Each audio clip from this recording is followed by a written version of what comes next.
Então, pessoal, continuando o nosso prelúdio aqui sobre o ferramental matemático, teórico que a gente vai nesse curso, é o seguinte. Eu vou dar um exemplo de cálculo vetorial, usando a eletrostática, mas na verdade essa notação vetorial, a gente vai usar muito ela em estudos dos eletródos, para estudar, por exemplo, a lei de Ohm, tá? Condutividade dos eletródos.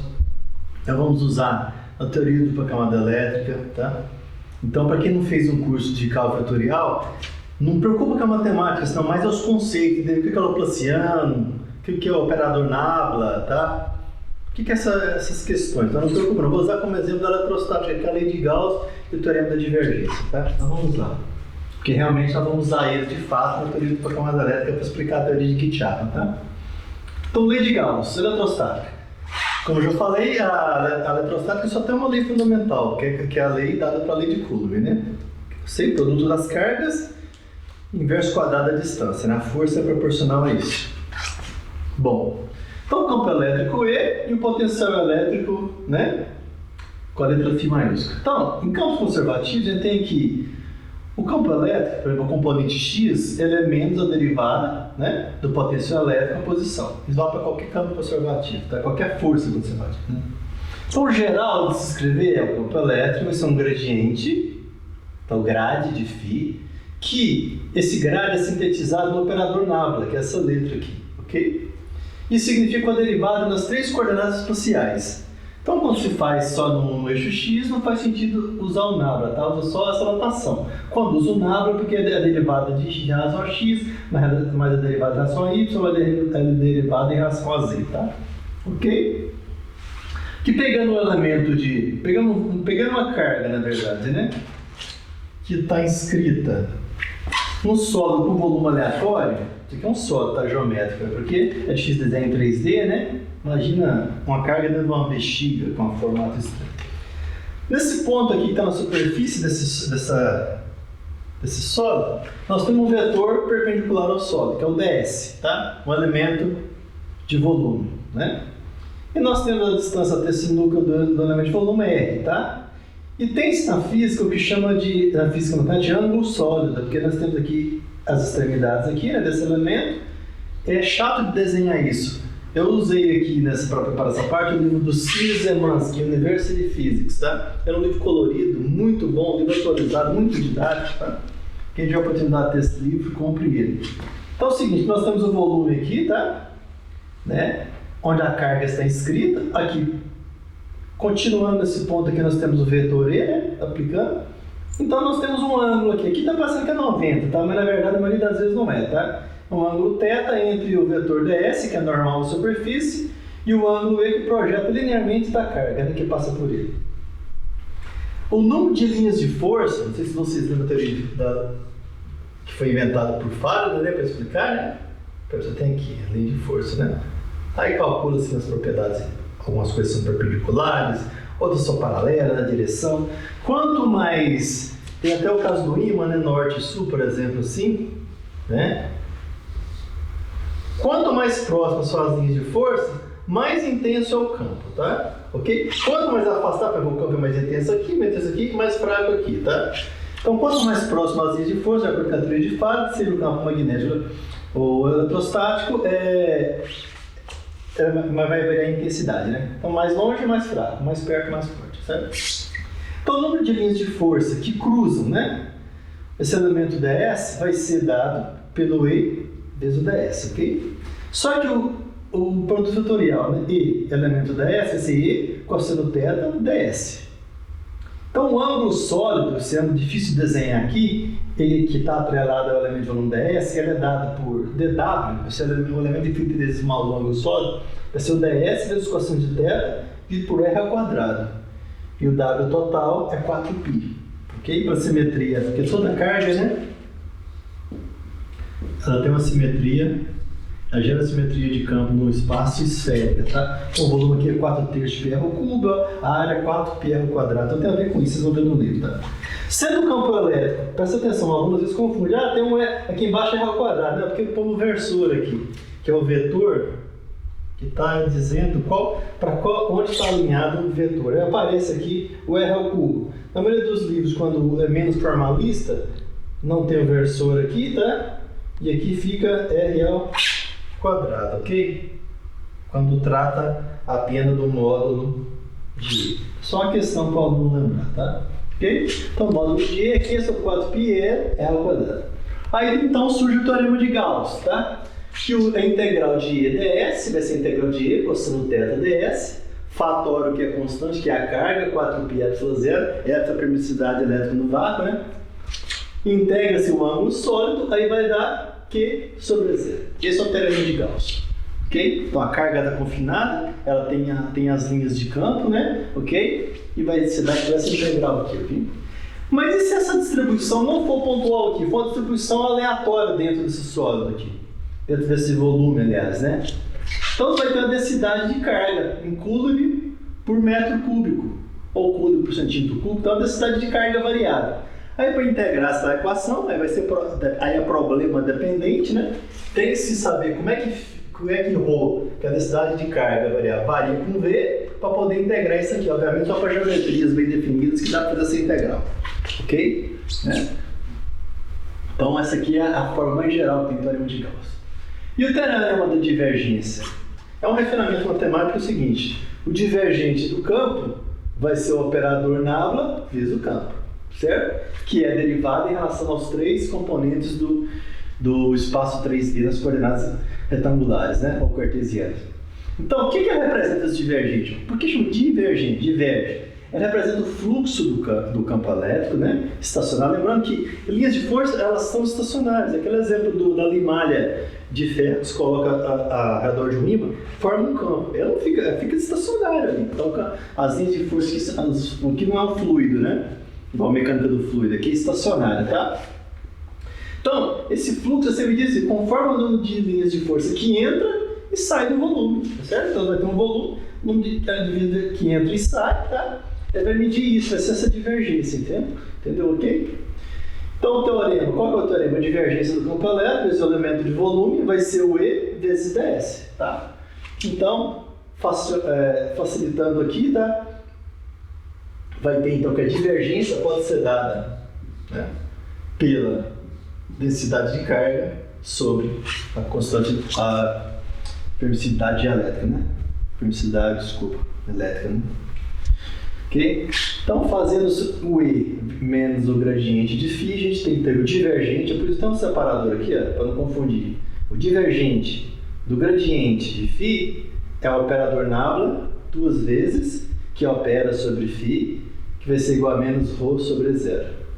O operador nabla duas vezes dá nabla ao quadrado, tá? Esse nabla ao quadrado é um nome importante. Estou usando aqui para introduzir os conceitos, vocês estão entendendo, né?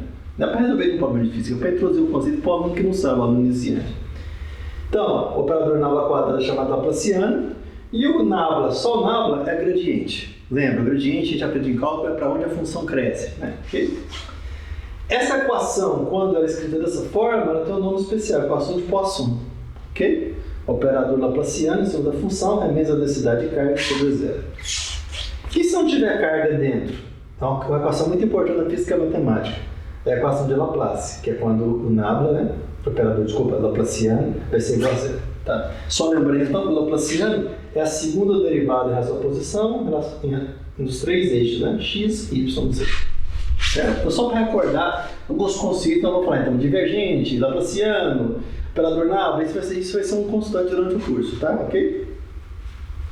Bom, então agora falar de outro assunto. Fenômenos de difusão, leis de Fick, passeio aleatório, vinculado ao conceito de dispersão e entropia. Nós vamos tentar cruzar esses três conceitos de forma racional aqui, que é muito importante, pessoal, porque nós vamos falar muito de transporte de massa eletroquímica e principalmente transporte de massa por difusão. Então tem que saber o que é a difusão, ok? Bom, vamos imaginar esse caso aqui, ó. Tem uma caixa com gás à esquerda, nitrogênio, por exemplo, do outro lado, hidrogênio. Gases diferentes. Com um detalhe que eu ponho uma partição no meio, que eu vou chamar da posição x0, à direita eu chamo de positivo, à esquerda negativo. Tá? A área da caixa aqui, dessa tampa da caixa, dessa secção da caixa, vai ser chamada de A, E ela tem uma propriedade particular, só para ficar fácil de racionalizar o problema, que V1 é igual a V2. Ok? A hora que eu tirar essa partição aqui, como é que vai se dar essa misturação? Nós vamos ver isso agora. Do ponto de vista, vamos dizer, como é que eu posso falar? Experimental, a gente sabe que a misturação vai ser máxima. Vamos mostrar isso como isso acontece? Vamos assumir um caso simples, que o gradiente de concentração que vai estabelecer no ponto igual a zero é ser linear. Então nós vamos imaginar esse problema aqui em 3 dimensões, só uma projeção dele assim, no eixo X, então nós temos um gradiente linear. Então a difusão, já vi que a misturação ela vai do mais para o menos. Vamos pensar assim, a forma é simplória, mas por enquanto pensar assim. Nós temos um incremento de distância que eu vou chamar de delta minúsculo x, o outro aqui delta minúsculo x também, ok? A esquerda, do plano x igual a zero, e a direita, certo? Vamos lembrar de algumas coisas.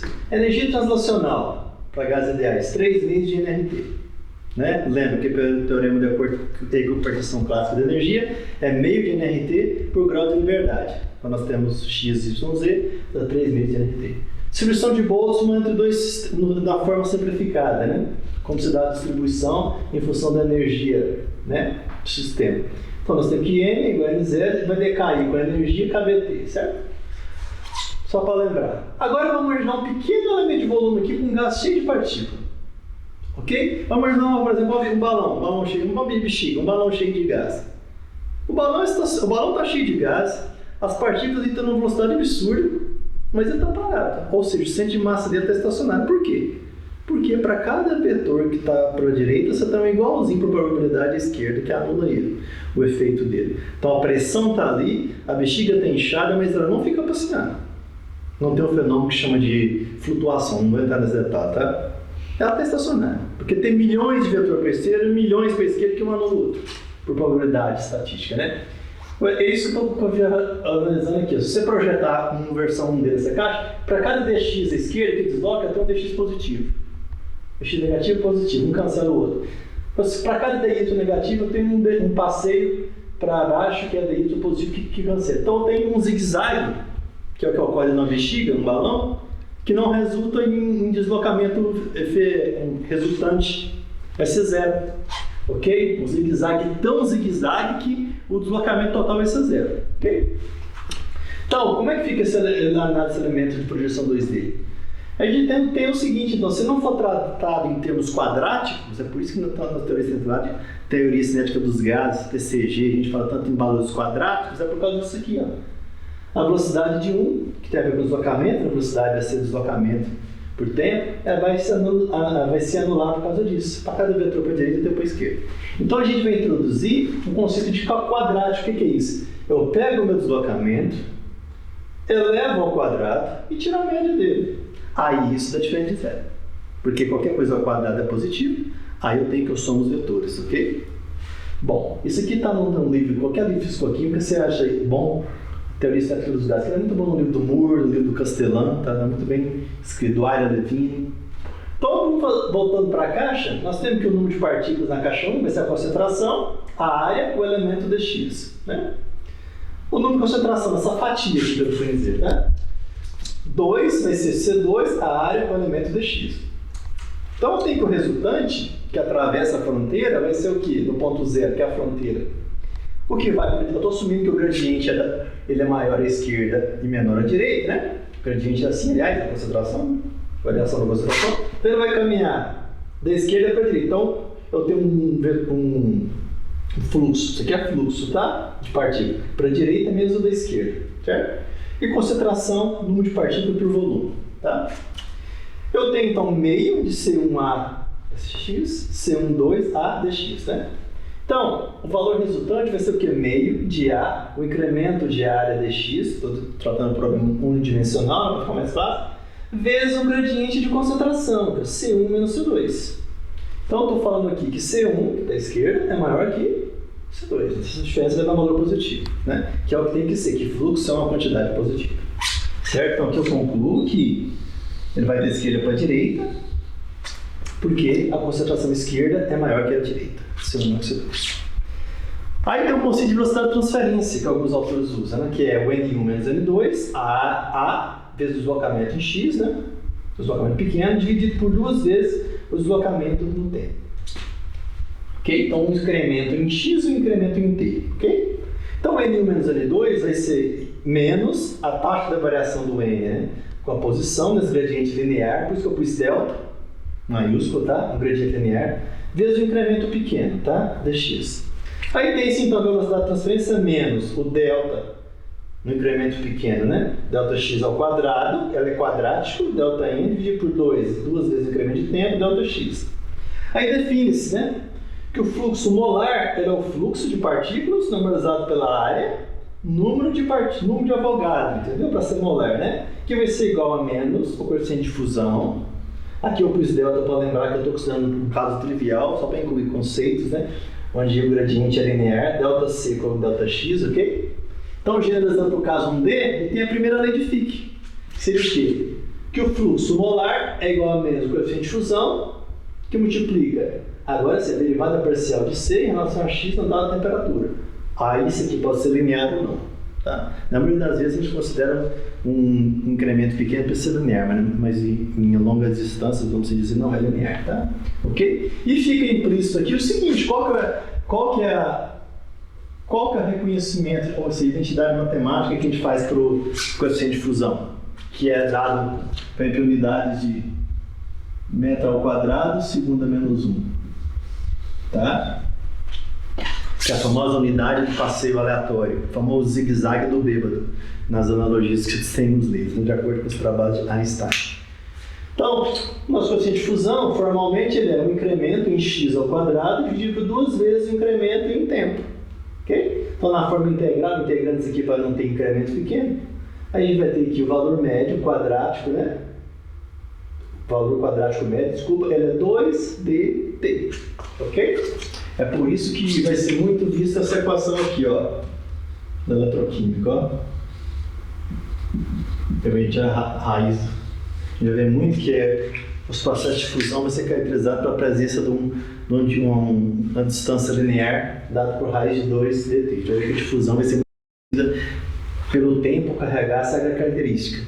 Na difusão, o tempo aparece como elevado ao meio, ou seja, raiz do tempo. Bom, vamos pensar num caso fenomenológico aqui, então.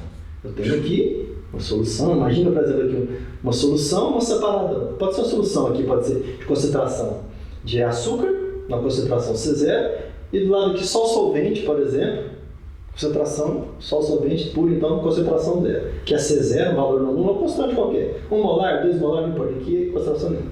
E qual a barreira? Alguma barreira que eu removo ela com muito cuidado, sem perturbar o sistema, tá ok? Quais são as condições iniciais desse problema? Como falou, uma coisa que a gente vai falar muito depois na aula de física matemática. Para t maior que 0, eu tenho que C tende a 0 para x tendendo a infinito. Para t maior que 0, tem que C tende a 0 para x tendendo a menos infinito. Quer dizer que tudo fica aqui, ó, confinado do jeito que está, né? Ok? Vai tender a misturar, vai ver aqui. Bom, fazendo o balanço material, né, nessa caixa aqui, a segunda lei de Fick, ela nada mais é que o balanço material que entra e que sai, né, através da fronteira, na caixa, né, usando a primeira lei. Então, ela não é uma lei nova, é uma consequência da primeira lei, ok? Isso está muito bem escrito em qualquer livro de fenômeno de transporte e de fisicoquímica também, tá? Então, a segunda lei de Fick fala o seguinte: a derivada primeira da concentração com o tempo é igual a menos a coeficiente de fusão vezes a derivada segunda da concentração com a posição. Então, a solução dessa equação é o seguinte: ela te pede uma função cuja primeira derivada dela em relação ao tempo seja igual à segunda derivada em relação à posição multiplicada pelo coeficiente de fusão. A gente vai ver várias soluções dela ao longo desse curso, ok? Uma das soluções mais características dela é essa daqui, ó, que é para esse tipo de condição inicial. Que a concentração em função de x e t vai ser a concentração inicial sobre 2, 1 menos f de x dividido por 2 raiz dt. Ok? Mas vamos pensar aqui. O que é esse f? É o seguinte: os problemas, como eu falei na primeira aula, né? A gente trabalha muito com a analogia com a curva de Gauss, do erro, né? E nós temos atrelada a ela o erro, a função erro e o erro complementar. Então, essa integral aqui, que você integra de 0 a z, né? a expressão, a exponencial de menos u ao quadrado du, onde isso aqui é a variável morta, que no final você vai integrar em z, né? Vai desaparecer tudo que for u. Ela é uma função ímpar. Primeira coisa que tem que saber, ou seja, não tem simetria no eixo y, né? Lembrando que caso de função, né? Já falou isso, mas aqui, ó, a função par é assim, né? Por exemplo, um tipo de função ímpar seria assim, por exemplo. Okay? Então, essa aqui seria ímpar, e essa daqui é a par. Okay?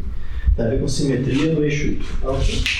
Então, como se escreve isso na prática? A função que é ímpar, o f, ou seja, a função qualquer de menos o argumento dela vai ser igual a menos a função desse argumento. É o contrário da par, né? A função par é assim, ó, o y, né? De menos x é igual ao y de mais x, tá? Ok? Essa é a função par. Só para lembrar, já falo disso, mas só para o aluno ficar ciente. Bom, vamos voltar aqui então. Primeira propriedade que eu tenho que lembrar aqui, que é muito importante, o aluno tem que saber o que é difusão, tá? Okay? Em todos os seus vieses que a gente vai falar aqui. Derivada da função erro vai dar o seguinte: derivada da relação a x vai dar 2 sobre a raiz de π exponencial e a derivada do argumento, regra da cadeia. Tá? Então você tem a função aqui e a derivada de z sobre x. Então, como a função, a equação Leibniz pede derivadas, né, nós vamos ter então a taxa de variação da concentração sobre a posição do tempo, com a posição, da seguinte forma: C0, que é a concentração, né, inicial, dividido por 2 vezes π dt, que a gente vê que tem a ver com um passeio aleatório, né, em uma dimensão, exponencial de menos x ao quadrado 4 dt. Ok? Isso aqui, para quem está com uma vista boa, isso aqui é uma função gaussiana, tá? É porque ela pode ser escrita da seguinte forma: y é igual, né, a exp de bx ao quadrado. Aí eu falo, mas não pode. Por que não pode? Vamos ver depois. Porque aparece o t aqui, ó, e aparece o t aqui. Somente quando não aparecer, então não pode. O aluno confunde. Eu vou mostrar depois quando pode. Tá? Ok? X igual a zero. O que acontece na fronteira? Na fronteira, então onde está x aqui eu coloco zero, que não é uma fronteira aqui, né? Bom, exponencial de zero vai ser 1, né? Ok? Ao você colocar zero aqui, vai dar 1 sobre exponencial elevado a alguma coisa, essa coisa é zero, e elevado a zero dá 1 dá 1, então você tem essa equação aqui, ó. Então a taxa da variação da concentração no ponto zero, ela é menos a concentração inicial dividido por 2 raiz de π dt. Por isso isso aqui é tão importante, né, na eletroquímica, vai aparecer muito sobre a difusão, tá? Outro conceito importante de lembrar é o conceito de meio isotrópico, que nenhum eixo tem uma preferência em relação ao outro. Os eventos são têm igualmente provado 33% a 33% em todos os eixos. Então tem aqui o percurso médio, né? O percurso quadrado médio, desculpa, o percurso quadrático médio, né? No x, no y, eles são iguais. Não tem motivo para que um eixo vai preferenciar com o outro. Vamos chamar de r ao quadrado, tá? Então a gente vai ter que ir fatorando aqui que r ao quadrado ou x ao quadrado, como os dois gostam de pôr, é 6 dt. Então quando você vê no livro assim, ó, x dá 2 raiz de 2 dt, a inversa de estar como eu mostrei aqui, tá? É 2 dt só. Esse 2 dá mais lá de fora porque o problema está em 3 dimensões, ok? Então o problema é 3D, tá? Ok? Então isso aqui é difusão 3D, isso aqui é difusão o quê? 1D. Essa vai ser a diferença de ver, tá? Acho que a maioria das vezes vamos trabalhar com esse caso aqui, que vai ver só a raiz de 2dt, ok? Tem um caso que aparece pi também, que eu já vi depois, não é outra questão. Então, a gente tem que o fluxo no ponto zero em tempo qualquer vai ser mesmo o coeficiente de fusão, né? Δc, Δx, problema linear, nós estamos assumindo, que vai ser igual ao coeficiente de fusão, a concentração inicial, 2 vezes π dt. Como é que fica isso? A hora que eu removo a partição lá, para misturar, no tempo zero, eu tenho a função descontínua aqui. Ó. No tempo zero, está tudo separado. Só existe à direita uma espécie e uma concentração, na direita outra. A partir do tempo zero, começa a fazer isso. Presta atenção que no ponto de equilíbrio aqui não acontece nada. Esse ponto aqui é um ponto onde, quando o tempo tender infinito, a misturação vai ser completa e nós vamos ter que a concentração vai ser uniforme em todos os pontos. Certo? Então, em torno dele, a curva, a derivada no ponto zero vai girando aqui. Ok? Que é que vai interessar para nós na maioria dos casos, a derivada no ponto zero. Nesse caso, depois vai significar na superfície do eletrodo. Então, o que ocorre? Ocorre na superfície do eletrodo nos passados por químicos. Ok? Então, a gente tem para o passeio aleatório uma dimensão que até que eu falei, engana, né, que é gaussiana, mas não é, tá? Não é gaussiana, tá? Ok? Que vai ser C02 raiz de π dt exponencial de menos x dt. Então o que acontece? Presta atenção, ó. Nós temos um passeio aleatório, um D, vamos dizer, olhando para a dimensão do problema, é o seguinte, no tempo tendendo a zero, atenção que é um pico muito estreito, tá? Tendendo a zero, tá? À medida que o tempo vai aumentando, aqui nesse sentido, vai abaixando, tá? Vai espalhando o soluto, né? O solvente, até que chega um ponto que ele seria uma reta, assim, ó. Seria quando a concentração seria igual a todos os pontos no tempo infinito, ok? Como trabalhamos com funções exponenciais só equalizam por total no tempo infinito. Obviamente ele não vai estar nada infinito, na verdade alguns minutos, horas, dias seria o nosso infinito em depois, né? Ok? Bom, como é que ficaria o cálculo da distância resultante da difusão D? É só integrar de zero a infinito, né? X, concentração, a área, o R, o número de Avogadro, dx, dividido pelo número das partículas em X, né? Do plano X. Vai dar essa integral, de acordo com a função que a gente tem, aí a gente tem, que no caso aleatório D, não tem que o X é 2 vezes raiz de dt π. Eu te falei, aqui aparece o π, tá vendo? Então, também aparece esse caso aqui, tá? 2 dt π, do passeio aleatório. Veja o formalismo quando nós estamos mexendo com essa equação. Caso 2, nós falamos do fenomenológico, né? Onde a gente não tenta estudar o fenomenológico que eu chamei de caso I, é quando você não tenta entender as causas da misturação. Você só sabe que misturou, tinha um gradiente, mas você não sabe explicar direito por que misturou. Vamos pensar um pouco aqui agora na termodinâmica e depois falar um pouco de termodinâmica de mistura. Na termodinâmica, quando for ver o formalista, vai falar o seguinte, ó, a força motriz para difusão não é concentração, é o potencial químico. Alguns chamam isso de força fictícia, eu vou falar por quê. Bom, o dW, ou seja, o trabalho infinitesimal, ele pode ser dado em termos da variação do potencial químico, tá? Que pode ser dado com um gradiente linear de potencial químico composição vezes dx. Tranquilo isso aqui, tá? Isso aqui é o que chama de perturbação de primeira ordem, quando você assume que a função varia de uma forma linear, tá? Não tem termos quadráticos, resumindo é isso, tá? Como se fosse uma série de Taylor truncada no primeiro termo, ou algo parecido assim, tá? E o μ é o padrão RT além da atividade. A atividade é o coeficiente de atividade vezes a concentração.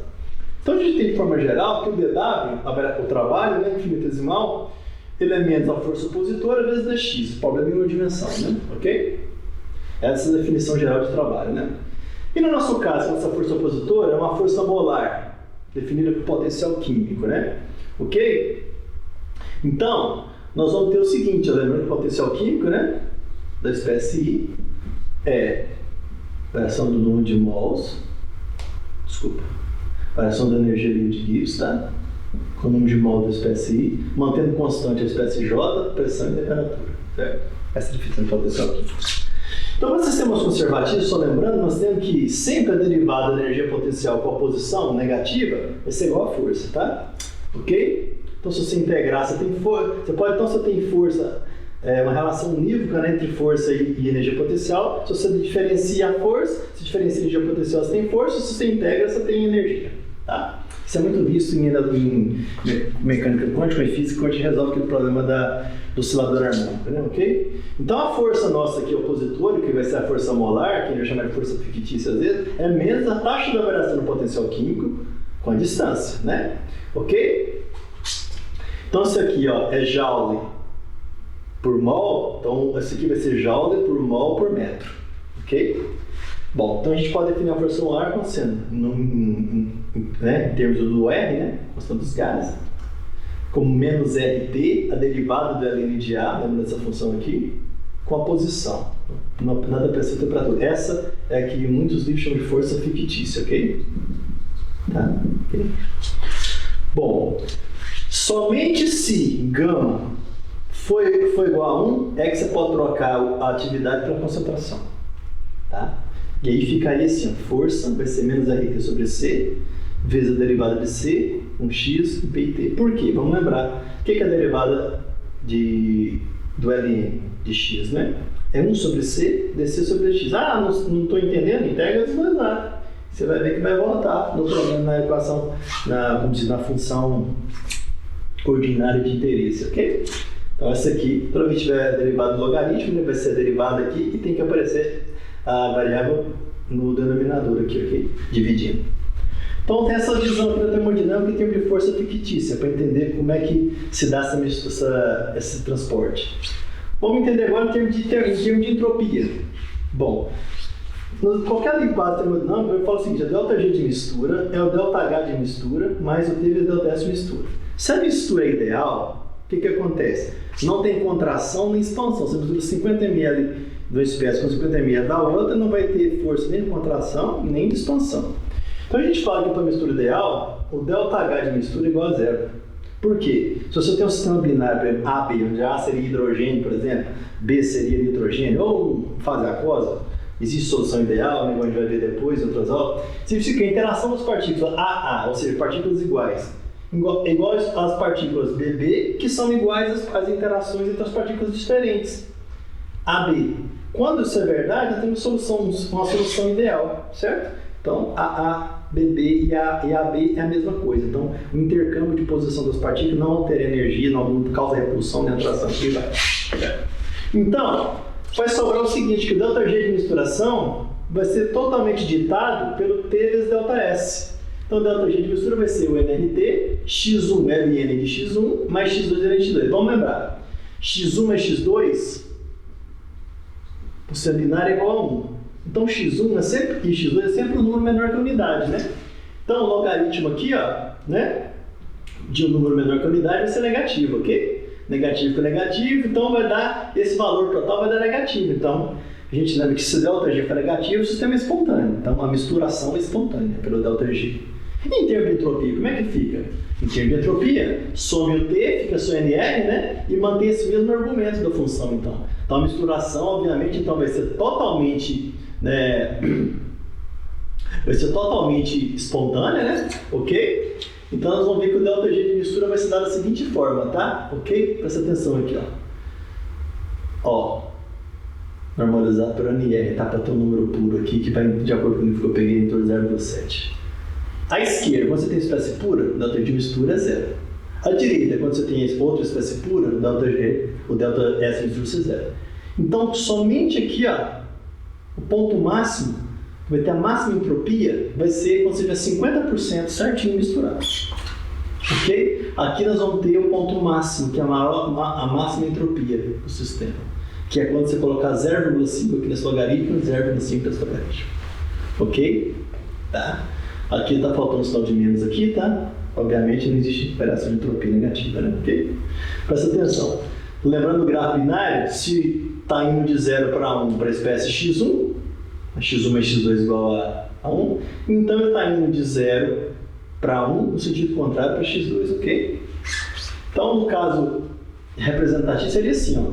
Eu tenho uma caixa com hidrogênio à esquerda e nitrogênio à esquerda. Revolvo a porção da caixa, mistura-se. A gente sabe isso por intuição. E a gente também sabe por intuição que se você tentar brincar de pôr e tirar a porção aqui, cada vez que você põe tira, se você não mostrasse os gases que estão do lado direito e esquerdo da porção, ia dar 50% de cada um certinho. Por quê? A gente sabe que isso aqui é espontâneo, porque o ΔS total aumentou. Já para cá, isso não ocorre. Por quê? Se você fizer um cálculo estatístico aí, à medida que você vai aumentando o número de moléculas, da idade do universo, às vezes, você tem que experimentar. Não é que é impossível, é muito pouco provável. Quanto mais se aumenta o número de partículas, isso aqui foi muito claro na análise de Boltzmann, quem já fez as disciplinas de mecânica estatística, você vai dar probabilidade assim que você tem que esperar a idade do universo para esperar que todas as partículas se acumulassem de um lado e todas se acumulassem do outro. Ok? Bom, então, o soluto, vamos falar agora do soluto, um caso mais tranquilo, nós vamos falar muito depois também, que eu vou... Isso aqui é um preâmbulo, tá, do que ele vai falar, provavelmente já recolheu alguns conceitos, se você não entender por essa aula, pegando os livros, tá? Vamos pegar, imagina uma proveta, que eu tenho aqui no fundo dela uma pastilha de açúcar, sacarose, tá? De repente eu adiciono água bem rápido que ela vem aqui. E assume que durante essa adição da água ela não dissolveu. Então tem a superfície da sacarose x igual a zero. Aqui ela está numa concentração altamente, nesse instante T0, assim, muito alta, por exemplo, sei lá, 20 mol, alguma coisa muito grande, que eu vou chamar de C0. Aqui está o solvente puro. Eu vou mostrar que o infinito às vezes é bem pequeno, tá? Então vou chamar o tamanho da proveta aqui. Dependendo do tempo do experimento que a gente fizer aqui, a gente vai constatar que aqui vai estar muito concentrado em açúcar, que vai ficando rarefeito aqui, ó, até que não chegou nenhuma partícula aqui ainda, que é o processo de difusão lento. Então a gente vai poder falar que o tamanho desse frasco frente ao problema, ele tem um tamanho semi-infinito, ou seja, o que é semi-infinito? Ele começa de um lado, né, que se chama de zero, e vai até uma distância que você pode fazer infinito. Isso ajuda muito quando trabalha com função exponencial amortecida, que é do tipo assim, y igual a, né, esp de bx, por exemplo, que você pode fazer aqui x tendendo a infinito, né? Esse termo aqui vai simplificar pra caramba, né? A função vai fazer isso, ó. Vai praticamente zerar ela aqui, ok? Por quê? O tamanho do frasco, durante o experimento que você fez, você pode falar isso, porque na verdade a concentração dele caiu com a distância assim, ó. Ele chegou quase em zero aqui, praticamente zero, antes de acabar o tamanho do frasco. Esse é um caso semi-infinito prático, ok? Que a gente vai ver depois.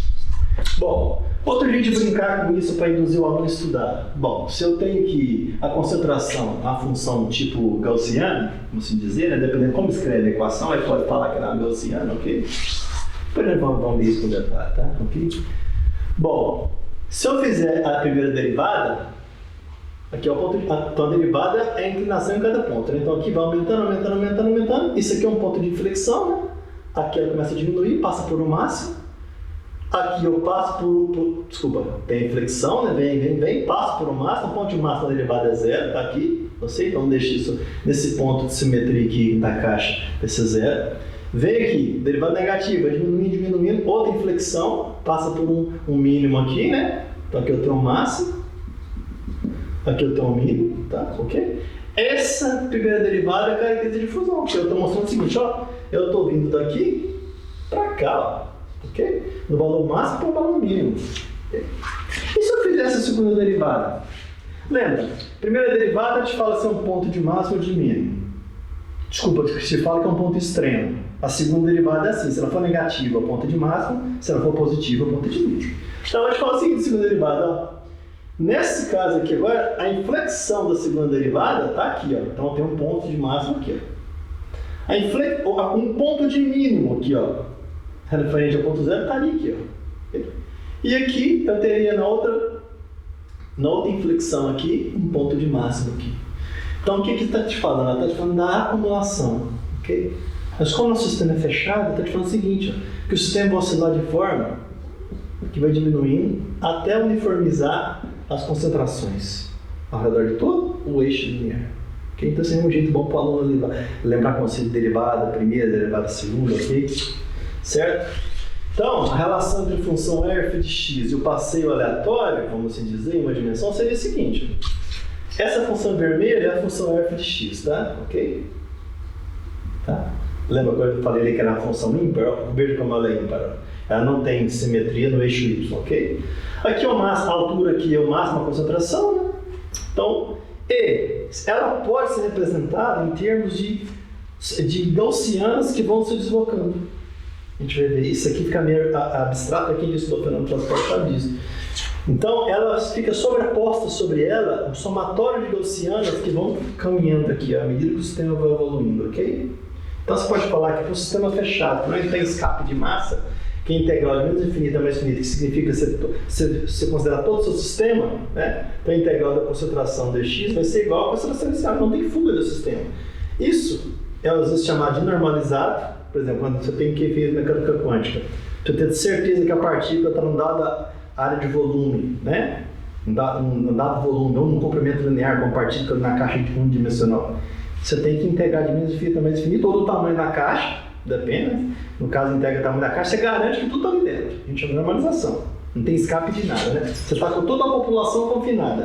Aqui é a mesma história. Se eu estou deixando misturar, mas não estou deixando vazar nada, então está normalizado ou está o quê? Sem fuga, ok? Então nós vamos ter essa somatória de curvas normais aqui que vão se achatando. Quando elas se achatarem todas é porque nós estaremos aqui, ó. Que a concentração ao redor do sistema todo será constante, ok? Nesse caso aqui, se a área esquerda é igual à da direita, vai ser o valor aqui de C0 sobre 2. Ok? Certo? Só para finalizar aqui, um gráfico de repeteco aqui que eu já fiz, né? Então, o tempo igual a zero, é uma descontinuidade total. O tempo evolui, vai se misturando, né? A curva vai se misturando, distorcendo até aqui no tempo tender infinito, que na verdade às vezes são minutos, às vezes são dias, né? Por isso é prático. Vai ter uniformidade de concentração, vai ser sempre esse valor máximo aqui, ó. C máximo dividido por 2, ok? Se os compartimentos tiverem o mesmo tamanho. Lembra então que tem infinito, essa abordagem infinita tem a ver muito com funções exponenciais, tá? Para a gente caracterizar o nosso sistema, ok? Onde ela tende rápido ao valor para um decaimento de 99%, a gente pode chamar aqui o tempo que o valor do argumento da função é infinito, certo? Então, toda vez que eu levar a função exponencial, nosso infinito prático vai ser esse aqui, ó. Aqui caiu 99,9%, eu chamo isso aqui de infinito. Às vezes é o quê? 1 hora, 1 segundo, 3 segundos, e em cronometrimetria às vezes é 1 microsegundo, desculpa, 1 milissegundo, por aí vai, certo? Então essas aulas é para instruir o aluno a mais buscar conceitos que o ferramental da eletroquímica ele é bem diverso, tá? A eletroquímica é bem transdisciplinar, como eu falei na aula da emenda. Então isso aqui tem que saber esses vieses sobre a difusão, ok?